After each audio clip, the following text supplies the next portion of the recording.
বিদেশেতে থাকা গো বাবা,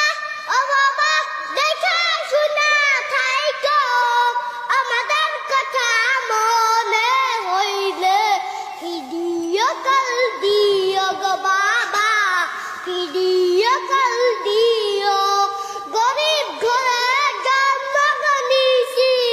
ও বাবা কপালে আমার পোড়া, বিদেশেতে কাজ করিয়া সংসার চালাও তুমি গো বাবা, সংসার চালাও